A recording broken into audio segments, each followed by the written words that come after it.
The mayor of the city of Chicago is at 121 North LaSalle. 121 North LaSalle, Chicago, Illinois, 5th floor, 507, room 507, 60602. Hopefully we'll put it on the screen. But you know, just do the surf on the internet. Go to Mayor Daley, 121 North LaSalle, 121 North LaSalle, Chicago, 60602.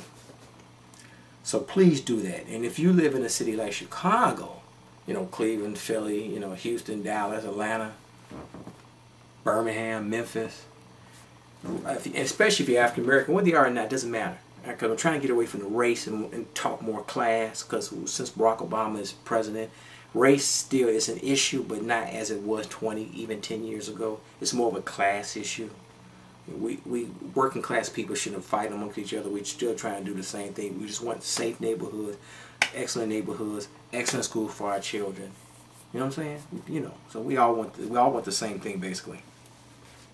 Here in Chicago, WGCI is the big hip hop, urban contemporary station, or urban hip hop station. They also have Power 92 here in Chicago, but I'm gonna focus on GCI because that's the big dog. That's the station with gravitas.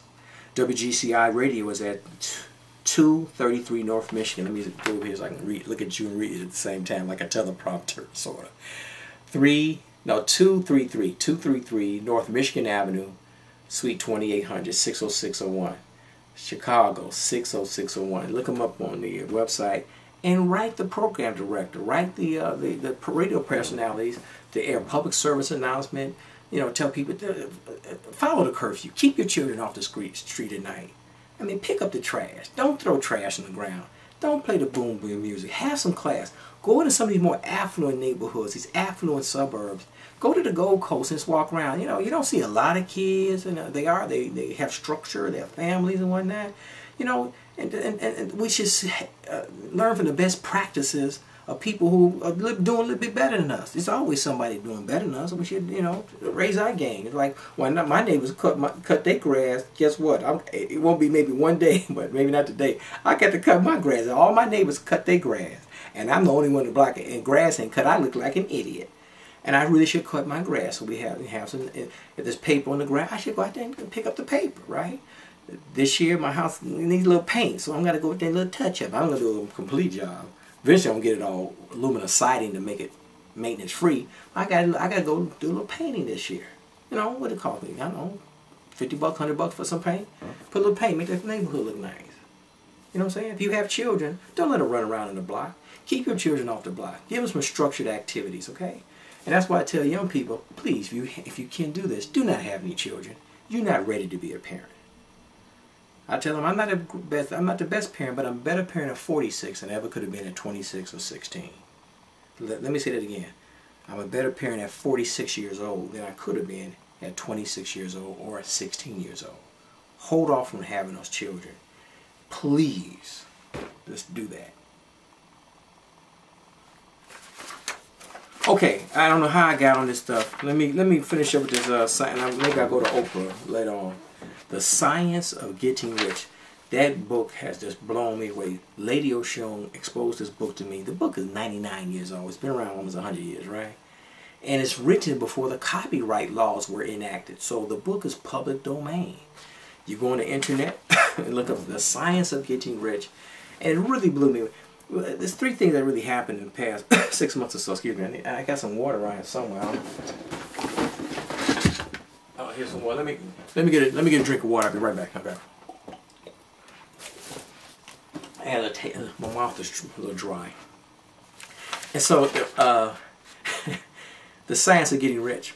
So it's 100 years old. It's on the internet. Read it. You love it. Three things that really happened that really just knocked my. It's really almost. It's a paradigm shift. I mean, it's just everything. A sea change, whatever. That Barack Obama becoming president totally changed the ball game.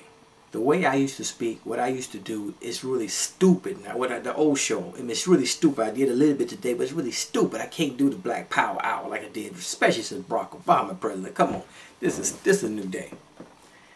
Then I just hit me. Well, I go to these public schools. Been doing it for over 15 years. Seems like, and the students are so much younger. So of course they were born in the 90s, long after the Civil Rights era ended. Long after the death, the reign and the death of Harold Washington. They don't know Harold Washington. They don't know Luke Palmer. They don't. They have a lack of history because they're young. They're smarter than me. They're smarter than you, but they're just young. So I'm like, I'm talking to somebody who was born in 1990. And like my children, they were born in 93 and 95. You know what I'm saying? They're like, what are you talking about, Dad? You like some old dude from the 1960s. Give me a break. So I gotta approach things differently. Then I read the book, The Science of Getting Rich. So Barack Obama becoming president. These young people I'm talking to, I'm getting older and they're getting younger. So I have to change my approach a little bit differently. And then I read the book, The Science of Getting Rich. You know, it's public domain. You can hear it on the internet. You can read about it. I'll send you a link if you'll figure it out. And it's just phenomenal. And it's all this stuff, all this motivational, new thought stuff that's been around, a long time. Johnny Coleman's church, the great Dr. Reverend Johnny Coleman, the founder of Christ Universal Temple, which is not too far from my house, about 5 or 6 miles from my house on 119th and Ashland, right off of I-57. They've been teaching this stuff for years. I used to be mad at folks like that because they went into the politics. They weren't addressing the issues, And I understand it, but So I had to find a way to address the social issues, address the poverty, address the crime, the drama, the drugs, the destabilization, the filth on the television, filth on TV and filth on the radio. I mean, those radios, a lot of those hip hop songs are filthy. A lot of the videos are filthy, and that's okay for Daddy because I love filth, but not for my children, not for children. Adult stuff will be for adults who can handle it, who can discern that kind of stuff. But children shouldn't watch filth and disgusting things, okay? And you shouldn't allow your children. Some people take their children to R-rated movies. They let their children watch this garbage on television, and they wonder why they're having children, why they destabilize, why they are actually just craziness. This stuff is poison. I mean, BET, I wouldn't let my children watch that stuff when they're small. They see it every once in a while now, but you can't get a city diet of BET. That stuff is poison. It's for adults, mature teens, but not children. I don't know how I got on that, but this